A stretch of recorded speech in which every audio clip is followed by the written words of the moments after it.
Everyone, I'm Allie with PotomacBeads, and today I'm going to show you 2 easy ways to finish off a connector. So this is a pea pod connector that we're working with. The material and kind of the list for the pea pod is listed at the beginning of the video, but it's really how to turn and close off 2 connectors because we have so many cute options, and they're really, really great as far as gifts and really simple, easy bracelets. So if you want to watch this little technique video, you can learn how to end off some of the connectors like this cool pea pod connector that we have. So I wanted to show, and there's lots of different connectors, I wanted to show how to use one of ours that I think is super, super cute with gemstones in the middle. This is the pea pod connector, and it fits 6mm beads. Now I'm going to be using some 6mm chakra beads, showing you how to put them in with that Chinese knotting cord. But I also wanted to show you the faceted little 2mm rondelles in that smoky quartz. I ended up doing 3 strands of that, and because they're not going to fit through my Chinese knotting cord, I actually did them on wire and then just twisted the ends together into a loop for that connector as well. Because the connector is curved, it's really going to be for a bracelet, and it's going to sit right on my wrist here, and I'll put the black Chinese knotting cord coming out of it. But if you have the opportunity to put the Chinese knotting cord right through the beads, it makes it so much more simple, but sometimes you don't have that option. So the first thing you want to do is cut your initial piece of Chinese knotting cord. The first initial piece that I'm going to be using is about 12 inches of knotting cord. And to get started on this little pea pod bracelet, we are actually going to go in, take some super glue glue, and I'm going to glue the ends of my cording. So the Chinese knotting cord here, why I'm gluing the ends is because it makes it like a needle. That way you'll be able to get through your beads without it pushing back or fraying. I'm going to do one side and then the other side as well. And I'm just almost like painting this on because I don't want it to be super thick. And then I hang it upside down almost to dry. That way that extra balled up piece kind of goes further back into the piece. Give it about a minute or 2 to dry, and that'll stiffen up those ends. So that way when we go in and add our chakra stones into the center of the pea pod, this will be able to go right through the center of that. The pea pod and many links have just holes. You could use jump rings and use that as a connector. You could use wire like I did here with this one and make that a connector as well. But as you wait to have your cording dry, you can pick out which beads exactly you want to go in the middle of here, especially if you got one of the chakra strands here, getting all those different stones, and pick out your favorite stones on the actual strand and then get ready to add them on to the actual cording. So once you get your gemstones on to your Chinese knotting cord, you're going to be coming out to the back of the pendant, and you have on your cording here. What I'm going to do to hold these and stabilize these in place is literally just tie an overhand knot. You can also loop it back through that pea pod if you want. And I'm just going to tie an overhand knot here so that there's a knot to the back, and I'm getting that to the back of the piece. Do a knot there. On this side it's not going to be too hard because you can push it against it. On the other side here you can kind of grip it like you're doing knotting pearls, and make sure that that cording is pulled nice and tight and that you have an equal amount of cording on either side here. Once you're done that and you have it kind of stabilized, whether or not you have it in the loop or if you have it here on the cording, for my side here I'm going to take it and we're going to do that kind of square knot look and that hemp knot look along the back side here. So what we're going to do is we're going to put another piece of cording right to the back, and the piece of cording that I have here is about 20 inches, and I have a piece of tape that I have kind of off screen here, and you can just know that I am literally taking a piece of tape and I am going to tape this guy down so that way you can see how that stitch is done. If you need to, you can also watch our other video for doing that macrame or that hemp knot. So I have it taped at the top and the bottom, and I have the bottom just so you can see it here.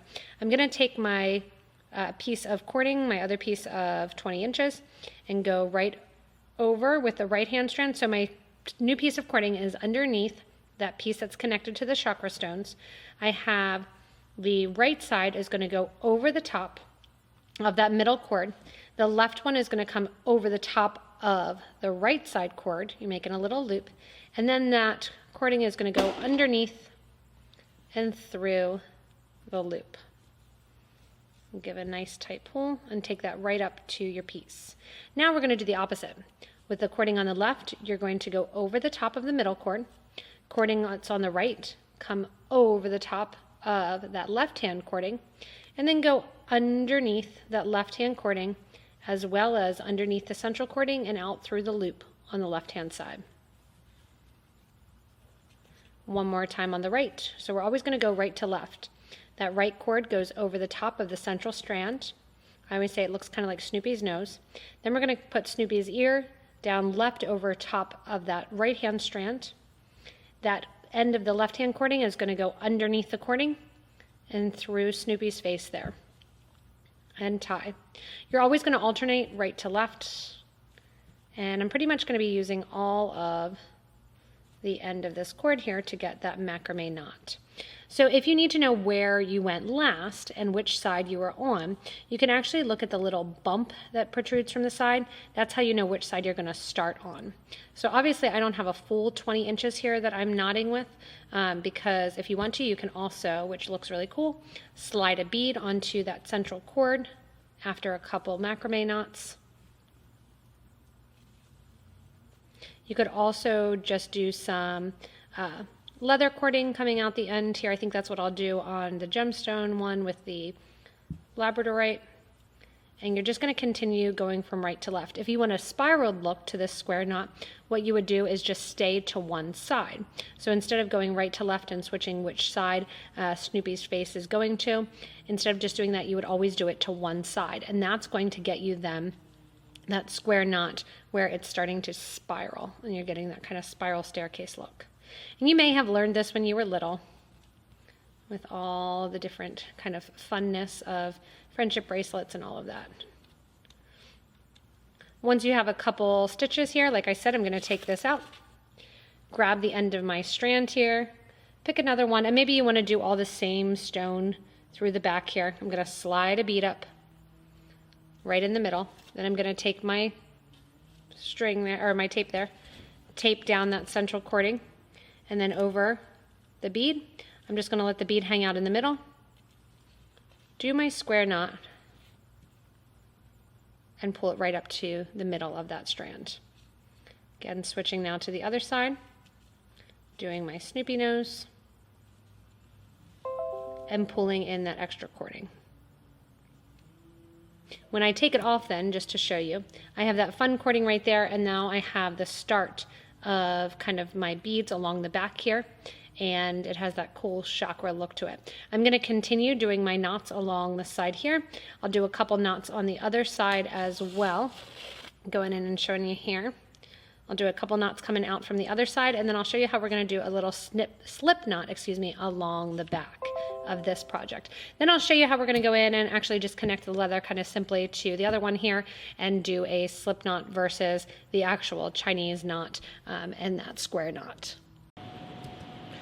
Once you're done in the square knots on the side, what you can do is go in here and then just take all three cordings and do a simple knot. Now you don't have to do that, you can kind of glue down and take those off.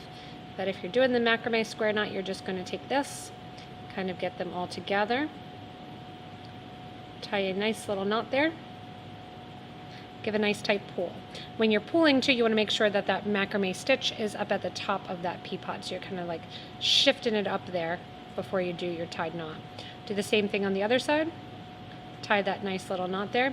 And now you can use, if you happen to have a thread burner, you can use a thread burner or a thread zap to actually go in and burn down the ends of this synthetic cording, and that will kind of ball up the ends. Or you can use, like I said, a little bit of glue and a nice scissors and cut off those extra little ends. If you do happen to have a thread zap or a thread burner, you can go in, and you're going to keep your longest one, so don't get rid of the long pieces. You want to make sure you don't get rid of the long pieces. We're just going to get rid of those short pieces there. I'm going to go in with my thread zap or my thread burner, kind of press on the button there, heat it up. You're going to burn through that cording.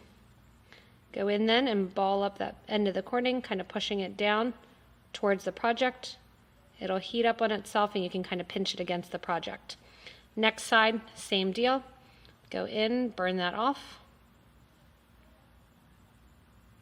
Burn that off, and then Same deal, go in and kind of burn that synthetic cording right down.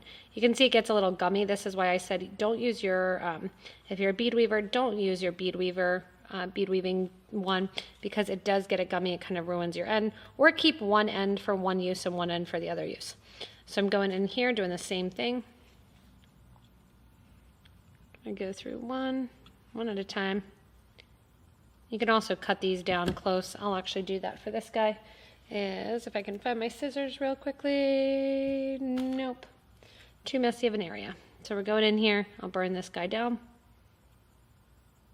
And when you're burning, you want to make sure that you're not getting the long piece again.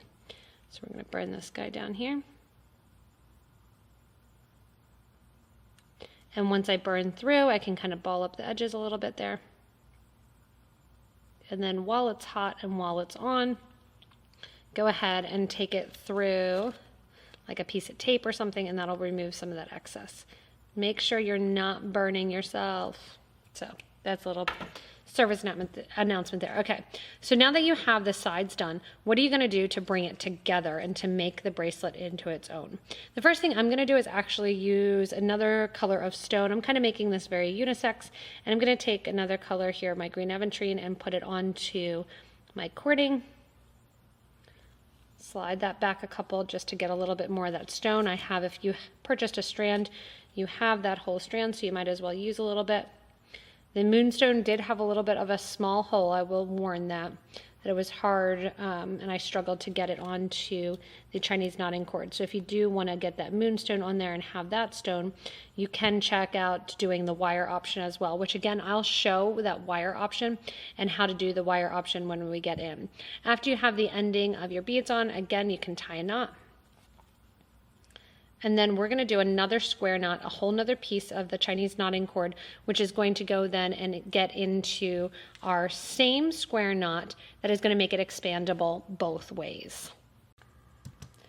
With my new piece of my Chinese knotting cord, I'm going to take the two strands that are left, those long pieces, and cross them over so they're ending at opposite sides.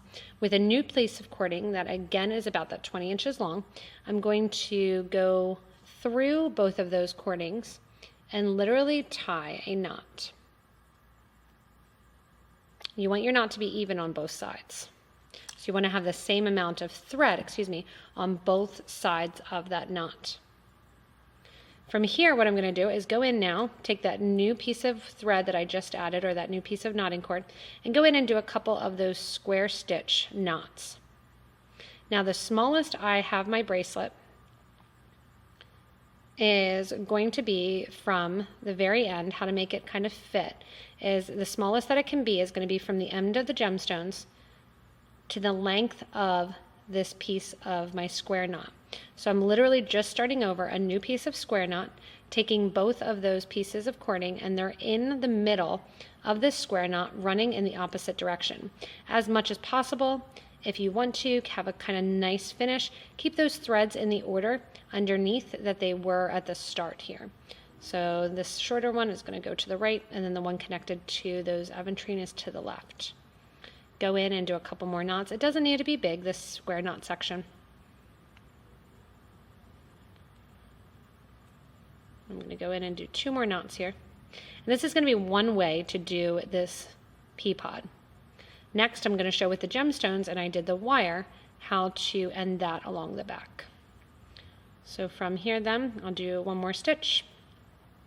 And then we're going to use our thread zap or our thread burner to end it off. Because this has a little bit more of a masculine look with that brass, that's why I used kind of masculine colors along here. And what we're going to do is, so again, think about that, the smallest, so right now, here's some magic. We're going to end the exterior cords here.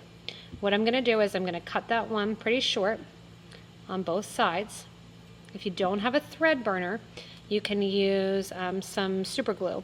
The problem with the glue when you're using it that you want to be aware of is that you can glue the interior thread by accident, and then you won't actually be able to pull it. So I would suggest using a thread burner, kind of burning that end down. I'll burn down this one on the other side. And again, what the thread burner does is kind of balls it up, makes it a little bit tacky, and then it'll glue to itself.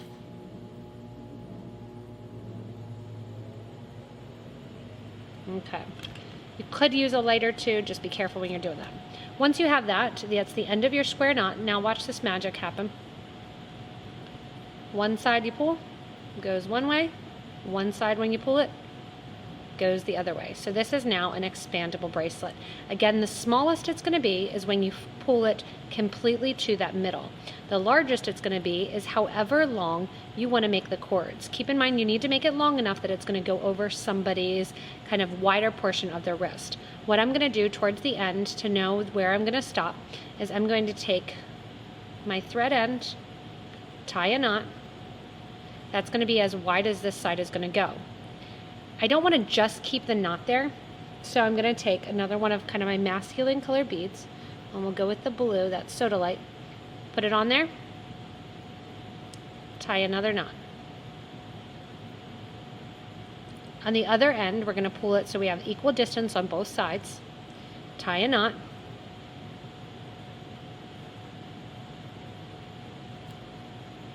Add your bead. Tie a knot. And now this style of our pea pod bracelet is completely completed. What do you do with those little ends? You just cut them down. Cut them down short. You can glue them. You can kind of ball them up afterwards.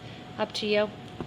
And then when you want to put on your bracelet or take it on and off, you're just going to take those two little blue ends and pull, and those will hang down from the end of the bracelet.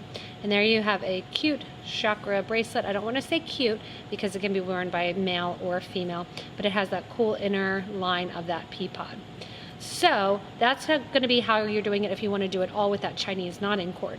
Again, with this one here, I took the wire through because I had smaller, and we're going to bring some leather, and I'll show you how to kind of glue leather into some ends if you are going to be using leather with your pea pod center. So with the one with the gemstones, what I'm using is some thick leather. I decided to go thick rather than thinner. If you did thinner, you could do it in the same style and even still use the Chinese knotting cord with some leather, and that will hold it as well. With this here, I decided to go with a thicker 3mm leather, and I have some Tiara cast antique silver plated ends, and they actually work almost as a crimp bead. You can take those, they're a little bit tough to do, but with your flat nose pliers, you can kind of flatten them out.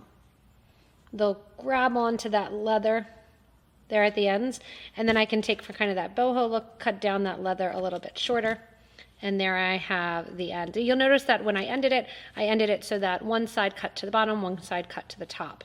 Then what I'm going to do here at the back is literally tie a slip knot. So I'm going to show you how to do a slip knot.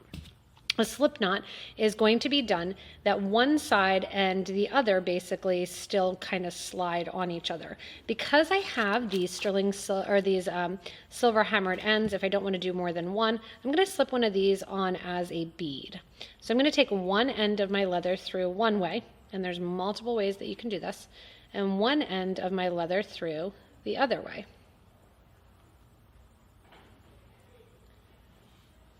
There's going to be a little bit tension in there, and I can kind of pull that back and forth.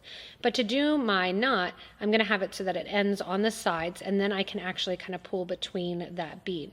The cording that's on the right here, I'm just going to simply loop around the cording that's already there, tie a knot with that thicker cording, and there I have the end of the leather. You want to kind of get that Greek leather a nice pull, making sure that knot stays. On the other side, I'll do the same thing here, and you'll notice the leather on this side is a little bit thicker. I'll cut it down, and we're going to cut down the other side too. Make a knot, knotting it around the leather that's already there. Give a nice pull, and finish up that leather end. Again, I'm going to make sure and kind of go back in and pull both ends. I will take a little bit of my Loctite glue and glue into that knot right there. You have that gel, it gets in there right nice and tight, and glue right there in the leather where it's kind of crossing over itself. And then I'll trim down those leather ends. To make it a bigger and smaller then, all I do is pull down on the square knot on one side, pull down on the square knot on the other side, and that center bead there will just kind of hang out right in the middle, and you can wear the bracelet and kind of have fun with it along that ends too. So you have a very feminine look to that pea pod and a more masculine look going in with that cording as well. Thanks so much for watching this techniques video. Remember that there's all different connectors that you can use. There's all different styles to ending, but hopefully you learned a little bit how to end and do a slip knot, as well as how to do that square knot in that Chinese style knotting. Again, if you need any of the materials that were used in the video, they're listed below, and you can order from us at PotomacBeads.com. Remember also that you can subscribe to this YouTube video, like this YouTube video, and watch more to learn so many more techniques, not just how to do these two knots. As always, thank you so much for watching, and have fun making your own connector and knotted bracelet.